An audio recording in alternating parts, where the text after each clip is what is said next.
Next question है 1.3. A calorie is a unit of heat and it equals about 4.2 joule, where 1 joule equals to 1 kilogram meter square second की power minus 2. Suppose we employ a system of units in which the unit of mass equals alpha kg, unit of length equals beta meter and unit of time gamma second, so that a calorie has magnitude 4.2 alpha की power minus 1, beta की power minus 2, gamma की power 2 in terms of new units. तो इस question में हमें क्या करना है, कैलोरी जो है उसकी एक सिस्टम ऑफ यूनिट्स जो हमें दे रखी है उसको जो दूसरी system of unit alpha beta gamma है उसमें हमें चेंज करना है. तो पहले लिख लेते हैं जो जो दे रखा है. 1 कैलोरी इक्वल्स टू 4.2 जूल, ठीक है. और 1 जूल इक्वल्स टू हो जाएगा 1 किलोग्राम मीटर स्क्वायर सेकेंड की पावर माइनस 2.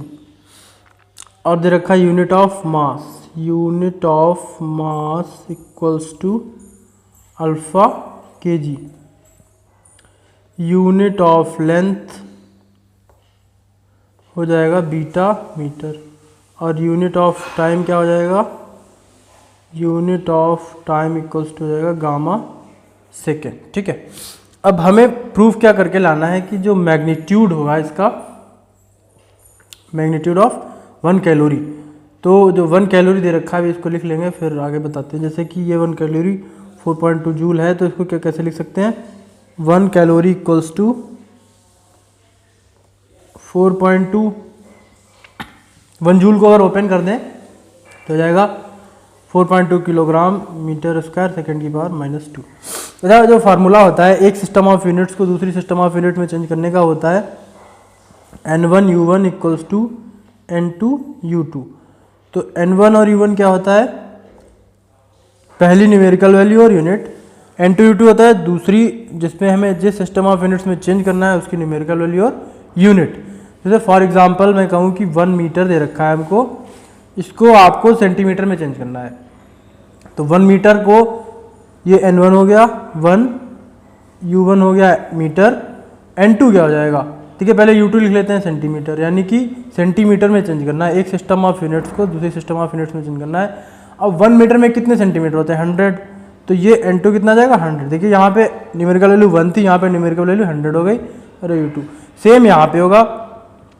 अभी यहाँ पे न्यूमेरिकल वैल्यू जो 1 कैलोरी की है 4.2 है और बाद में जब चेंज करेंगे तो कुछ और हो जाएगी. तो यहाँ पे 1 कैलोरी के लिए N1 ये हो जाएगा और U1 ये हो जाएगा, ठीक है. N2 U2 क्या होंगे, देखिए N2 तो हमें निकालना है, ये बात ध्यान रखने वाली है. यहाँ पे मैग्नीट्यूड ऑफ 1 कैलोरी, ठीक है. तो मैग्नीट्यूड का मतलब क्या होता है, कोई भी हम अगर रिजल्ट लिखते हैं, कोई भी फिजिकल क्वांटिटी लिखते हैं, जैसे कि हमने फोर्स लिखा, ठीक है.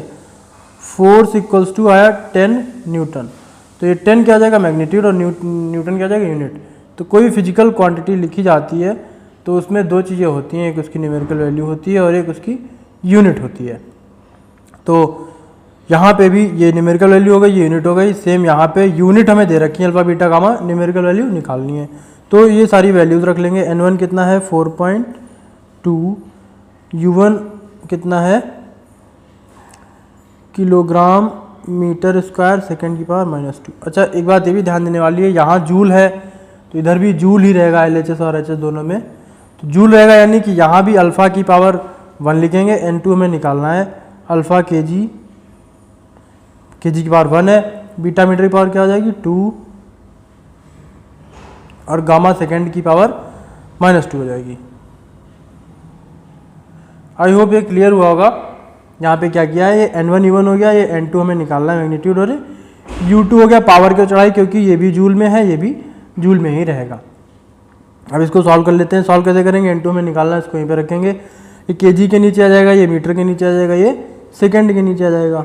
तो N2 इक्वल्स टू 4.2, ये केजी अपॉन अल्फ़ा केजी, और ये metre square upon beta metre का होल स्क्वायर. तो इसको एक साथ लिख लेते हैं होल स्क्वायर में, ठीक है ना. देखिए यहाँ पे भी स्क्वायर है, यहाँ पे भी पूरे में स्क्वायर है, तो इसको एक साथ लिख लिया. मल्टीप्लाई में सारे सेम गामा सेकेंड, यहाँ पे पावर -2, यहाँ पे भी पावर -2 है, तो दोनों पे पावर -2 हो जाएगी, सेकेंड अपॉन गामा सेकेंड की पावर -2। अब देखिए केजी कैंसिल आउट हो जाएगा, मीटर कैंसिल आउट हो जाएगा, सेकेंड सेकेंड बचेगा क्या, 4.N2 इक्वल्स टू 4.2, ये 1 upon alpha 1 upon beta square, ठीक है ना। ये स्क्वायर दोनों पे जाएगा, एक तो कट गया तो बीटा स्क्वायर, और नेक्स्ट हो जाएगा गामा 1 अपॉन गामा की पावर -2, ठीक है ना। ये -2 यहाँ पे मल्टीप्लाई होकर आ जाएगा। अब N2 की वैल्यू, ये सभी जो आंसर आए इसको हमने जो है न्यूमरेटर में ले जाएंगे और पावर इनकी साइन चेंज हो जाएंगे। N2 इक्वल्स टू 4.2, अल्फ़ा की पावर -1, बीटा की पावर -2 और गामा की पावर 2। तो हमें जो मैग्नीट्यूड कैलकुलेट करके लाना था, N2 एक सिस्टम ऑफ यूनिट्स में हमने वैल्यूज रखी, तो दूसरी सिस्टम ऑफ यूनिट्स में हमने आंसर निकालना था, मतलब यूनिट रख ली U2 की। तो N2 हमारा मैग्नीट्यूड क्या आ गया, 4.2, अल्फ़ा की पावर -1, बीटा की पावर -2 और गामा की पावर 2। यही हमें सॉल्व करके लाना था कि मैग्नीट्यूड क्या आएगा 1 कैलोरी का, अगर किलोग्राम मीटर और सेकेंड की यूनिट्स की अल्फ़ा बीटा गामा में हो जाए तो ये हमारा आंसर आ जाएगा। यहाँ पे इंपॉर्टेंट बात बस यहीं पे है, अगर ये बात समझ आ गई तो कोई दिक्कत नहीं है। N1 क्या लेंगे, U1 क्या लेंगे, N2 क्या लेंगे और U2 क्या लेंगे, फिर ये करना आसान हो जाएगा। आई होप ये क्लियर हुआ होगा।